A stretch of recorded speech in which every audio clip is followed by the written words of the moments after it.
Bienvenidos a Florencia Desentierra, el podcast donde los secretos más turbios salen a la superficie. Soy Florencia, perito forense y especialista en abrir cuerpos, y ahora también casos. Acá desenterraremos crímenes reales, pero enterraremos el buen gusto. Si venís buscando paz, meditación o historias para dormir, este no es tu podcast. Acá hay misterio, sangre y un humor tan negro que no vas a saber si reírte o llorar. Así que quédate, si te la bancas. Hay casos que te dejan con una ceja levantada, como yo ahora que me puse Botox. Otros que te dan miedo. Y después está Hinterkaifeck, que a partir de ahora le vamos a decir Mar Chiquita.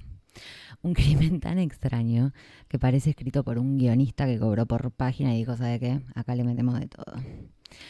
Una familia entera asesinada a golpes en una granja perdida en el medio de la nada. Un asesino que se quedó a vivir ahí días. Huellas en la nieve que entran, pero no salen. Ruidos en el altillo. Secretos familiares dignos de telenovela. Y una investigación desastrosa.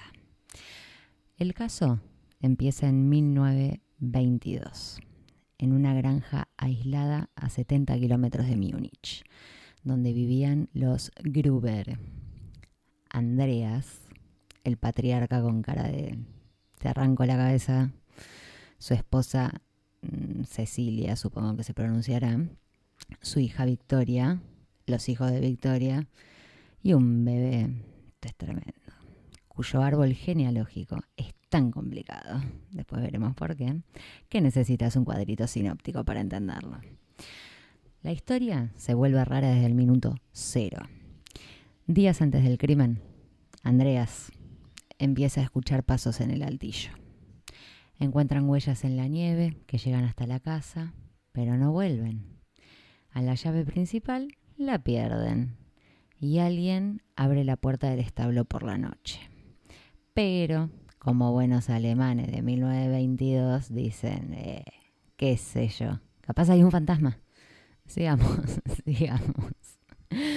Una semana después, aparece lo peor. Todos muertos, brutalmente golpeados con una azada, que aparentemente es una herramienta de campo. Básicamente es una pala chica con filo, una especie de hacha, usada para cavar, romper tierra o desmalezar. Y sí, busqué la definición para que todos sepamos de qué carajo estamos hablando cada vez que yo diga azada. Acomodados de forma casi ritual. Y lo más inquietante, el asesino estuvo en la casa después de matarlos. Días, alimentando a los animales, lo cual me parece muy bien. O sea, no está bien que mate gente, pero me parece bien que le des de comer a los animalitos pobres. ¿Qué culpa tenían ellos?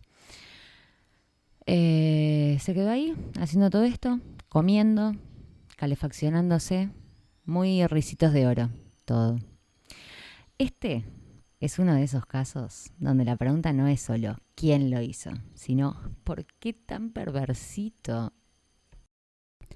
Para entender el caso de Mar Chiquita, hay que entender algo básico. Esta no era solo una familia alemana de campo en 1922. 1992 iba a tirar cualquiera. Esto era el multiverso del bardo. Si vos pensabas que tu familia discutiendo en Navidad era un caos, los chabones se te cagaban de risa. En la granja vivían Andreas Gruber, de 63, un tipo conocido por ser violento, controlador, con una mirada de no te rías porque sos pollo. Vecinos lo describían como desagradable, autoritario y bueno, ya vamos a llegar al detalle escabroso. Cecilia Gruber, de 72, una cuna Cecilia, la esposa, que sobrevivía entre gritos, trabajo duro y un ambiente familiar complicadito. Victoria, de 35, la hija de ambos, viuda, madre de 2 hijos, trabajadora y querida por el pueblo, hasta acá todo normal.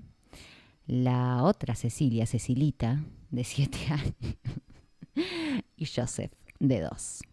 Estos eran los hijos de Victoria, lógico. Y vamos a hablar del bebé, de Josefito, porque el padre de Joseph, bueno, depende a quién le preguntes.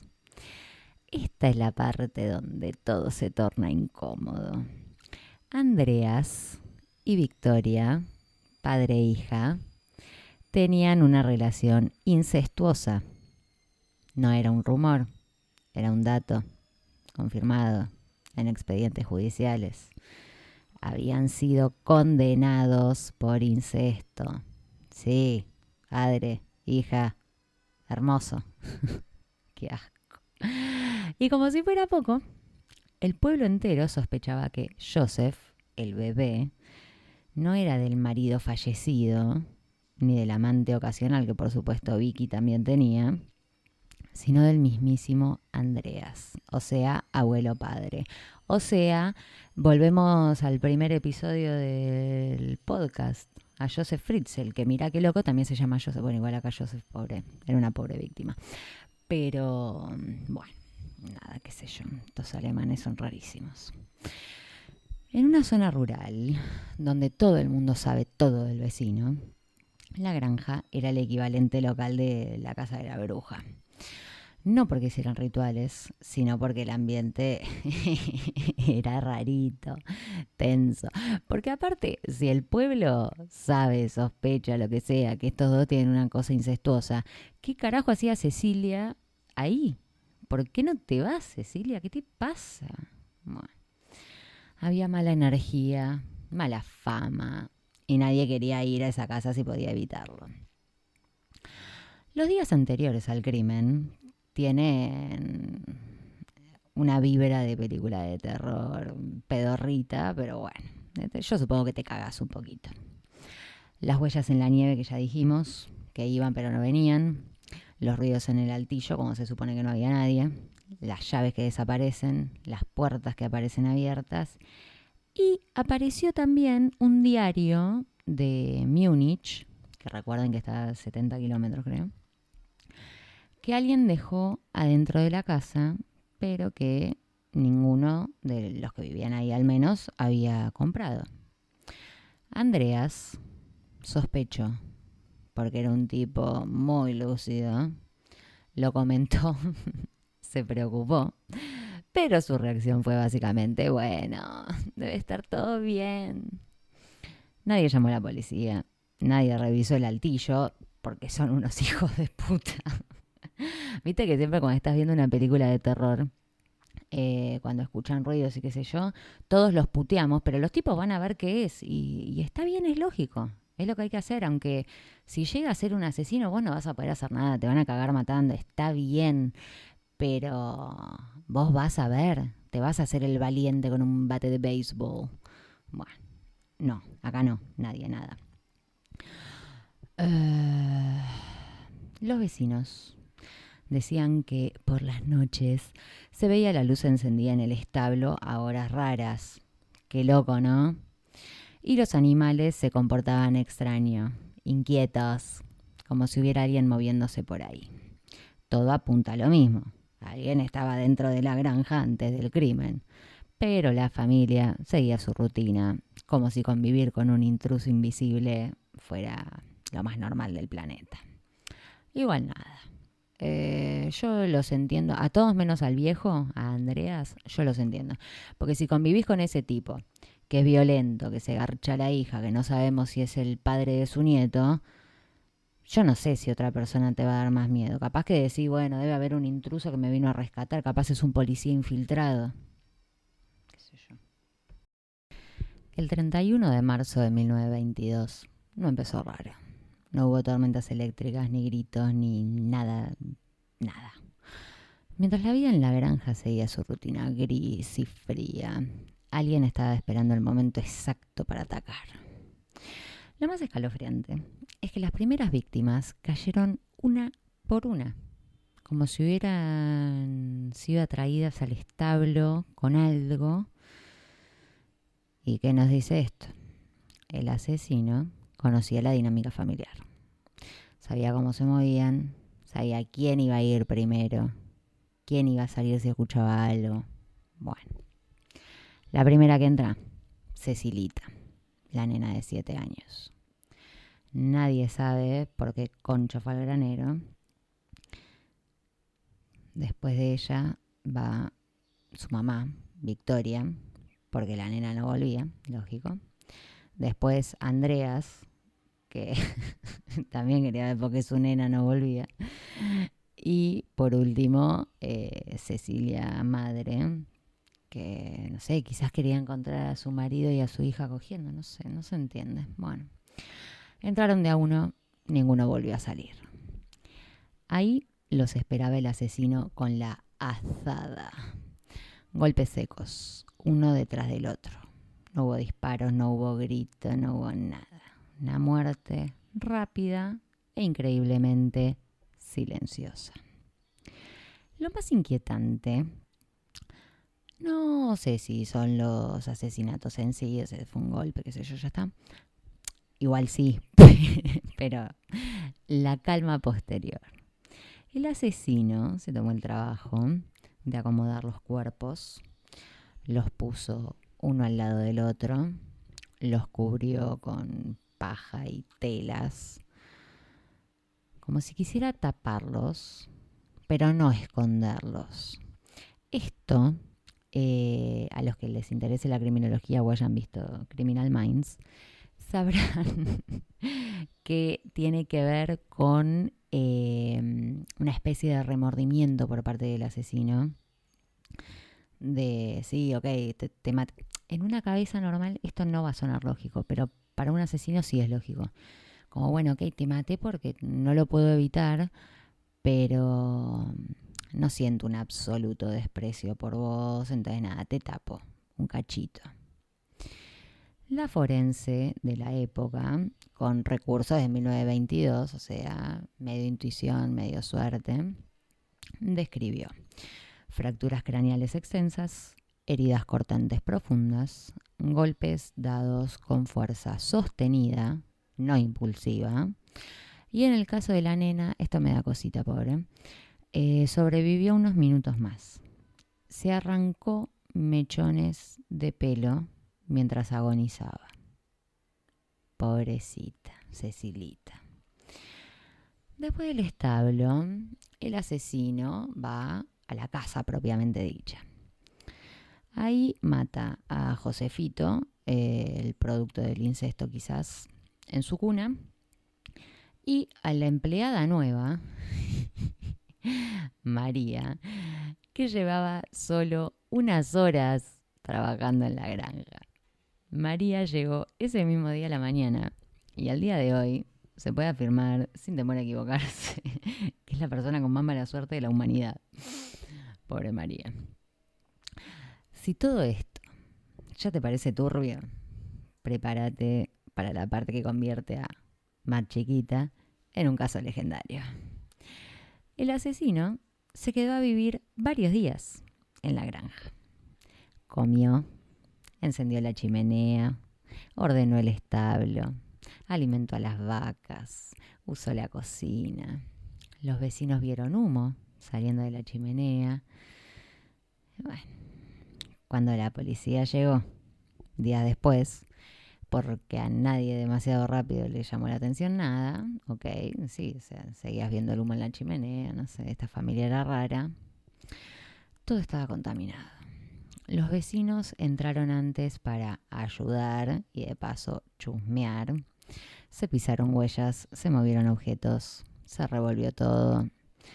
No había una puta foto que sirviera para ilustrar la escena porque básicamente nada te decía que así fuera como realmente había quedado.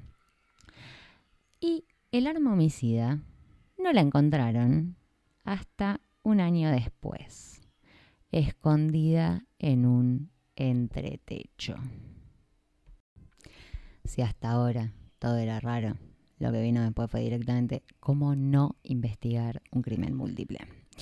Para cuando la policía llegó a Mar Chiquita, la granja parecía un parque de diversiones macabro. Vecinos entrando y saliendo como si fuera una kermés, gente caminando por arriba de las huellas, chicos jugando cerca del establo donde habían matado a 4 personas. Entre paréntesis, estos niños tenían padres muy responsables. Nadie acordonó nada. Nadie tomó notas. Las fotos salieron tan mal que parecían sacadas por un perro. Y por si faltaba algo, el arma homicida no apareció, como ya les dije, estaba en el entretecho que nadie se tomó el trabajo de revisar.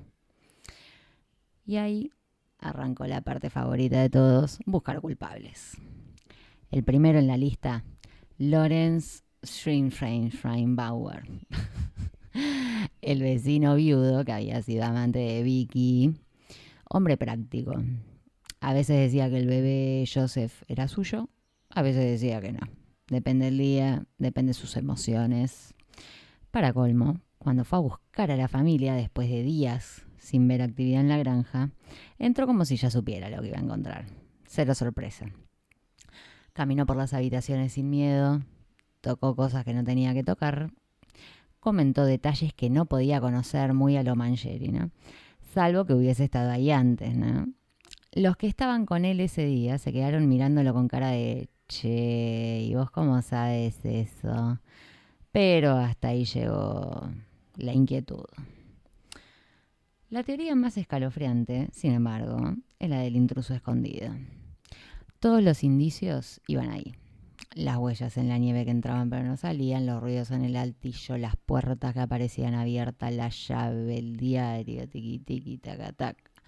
Todo parecía señalar que alguien estaba viviendo arriba del cielo raso, agazapado, mirando a la... ¡Ay! Es como Hugo, el hermano gemelo de Bart, que lo tenía en el desván.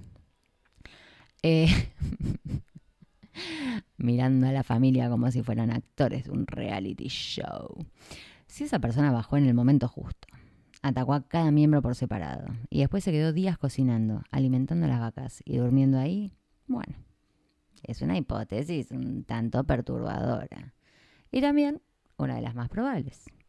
El problema, nunca encontraron a ese alien. Nunca hubo un sospechoso sólido. Nunca nadie coincidió con nada.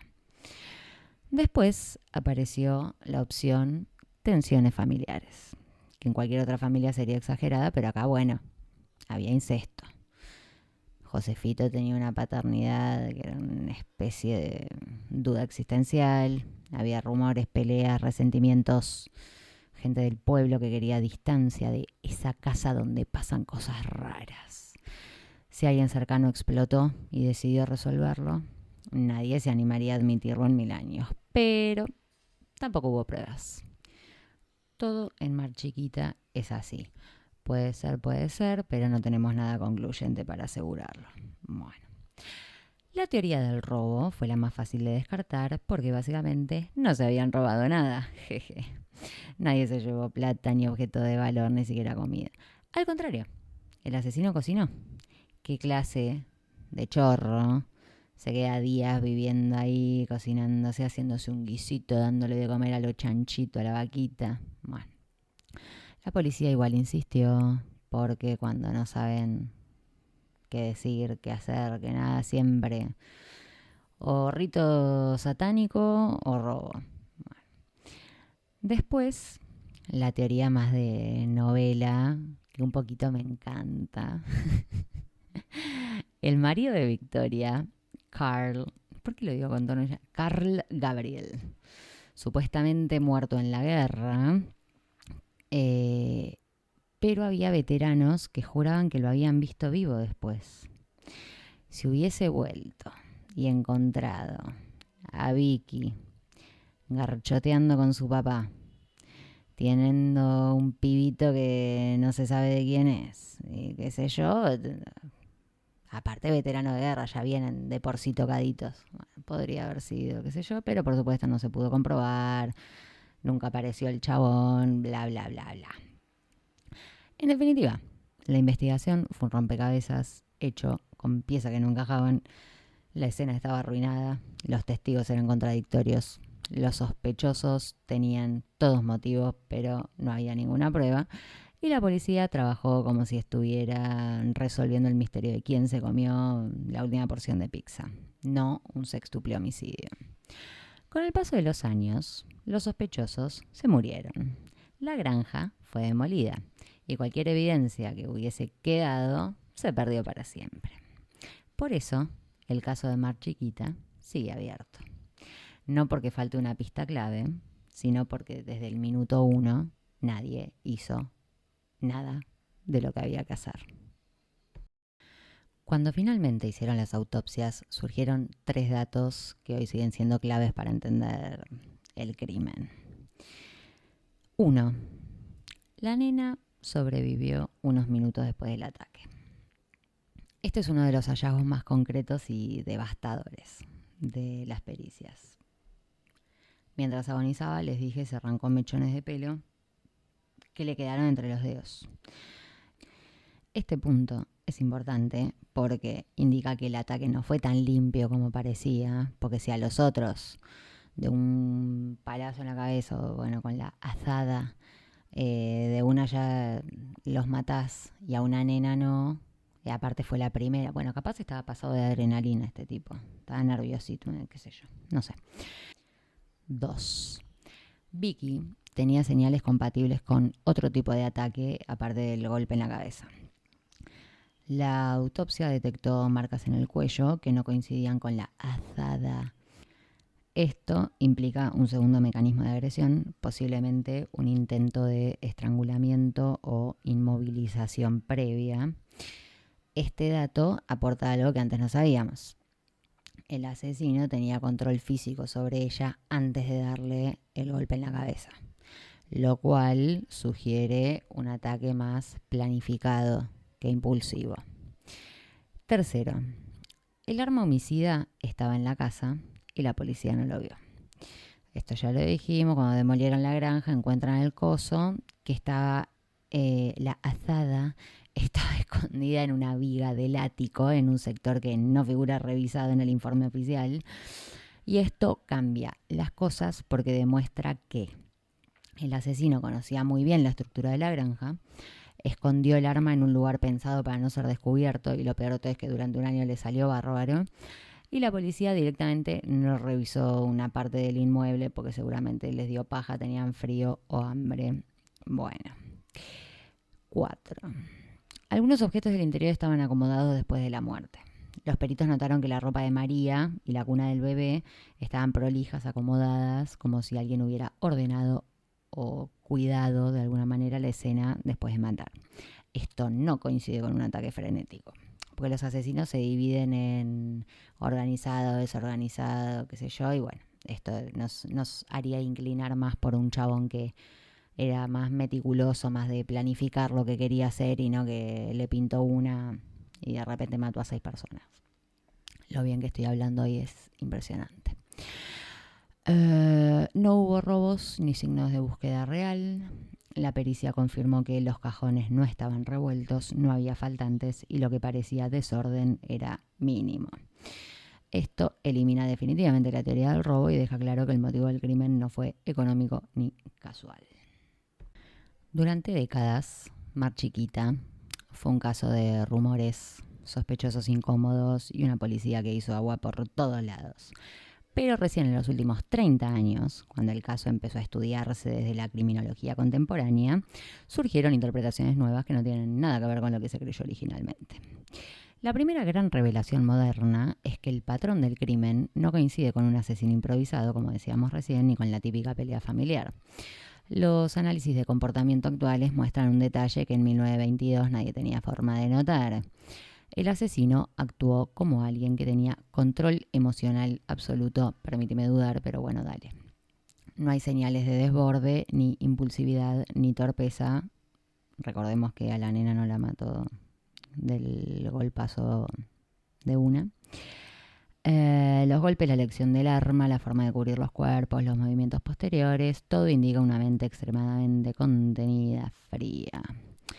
Ese tipo de comportamiento no se ve en crímenes pasionales ni en resentimientos familiares explosivos. Se ve en alguien que sí, ya había decidido todo antes de arrancar, eso sí, por supuesto. El segundo aporte tiene que ver con la firma del crimen, no con su modus operandi.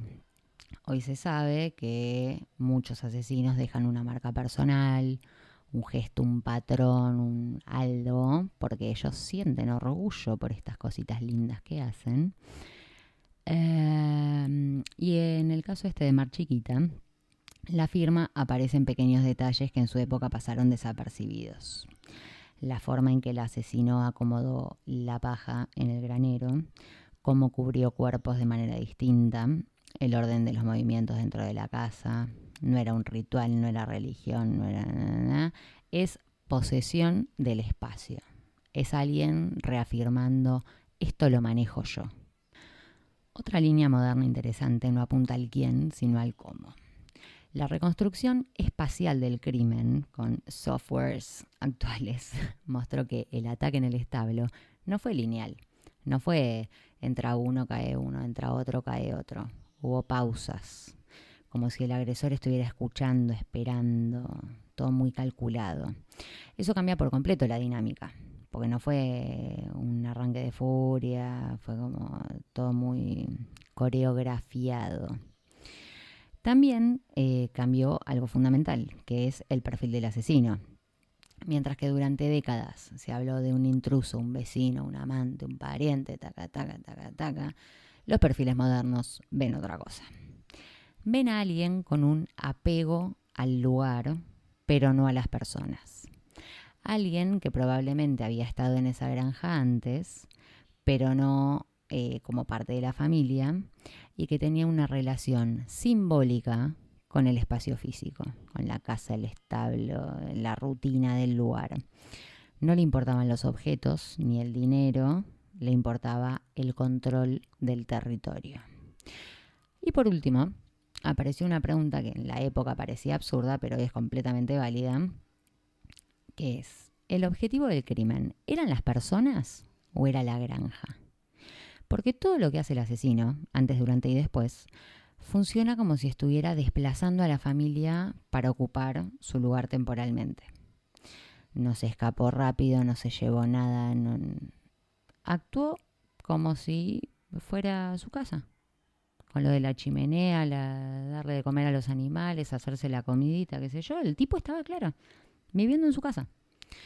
Este es el aporte más inquietante de la criminología moderna, que quizás no estamos ante un misterio sobre quién mató a la familia, sino sobre quién sintió que esa familia estaba ocupando un espacio que le pertenecía. Mar Chiquita es uno de esos casos que te dejan con la sensación de que falta una pieza. No porque no haya datos, al contrario, tiene muchos, sino porque cada pista parece estar diseñada para confundirte. Es como si la granja hubiera absorbido todo y escupiera fragmentitos que nunca alcanzan para armar la verdad completa. Cuando uno mira el crimen hoy, a la distancia, lo que más impresiona no es la brutalidad, ni el misterio, ni que el asesino se quedó como si fuera un Airbnb. Lo que impresiona es el silencio. Acá no estamos ante un criminal brillante o un psicópata de película. Estamos ante alguien que tuvo tiempo para esperar, para planear, para matar, para quedarse.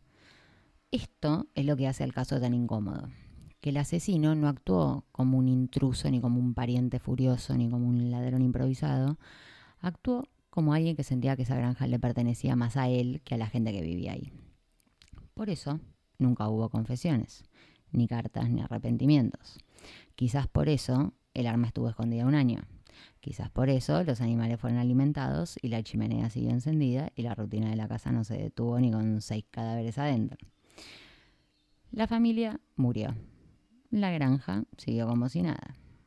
El caso no se resolvió en 100 años, no se va a resolver tampoco.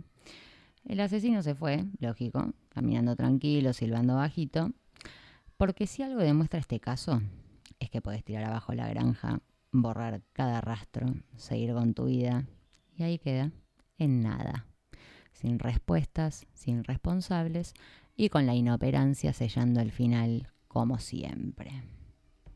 Bueno, hasta acá llegamos. Si escuchaste todo es porque tenés estómago y un costado bastante morboso. Te espero la próxima, a ver cuánto más podés aguantar. Ya que llegaste hasta el final, haz lo que haría cualquier cómplice. Suscríbete, deja tu like, comenta. Así no quedo yo sola revolviendo la mugre.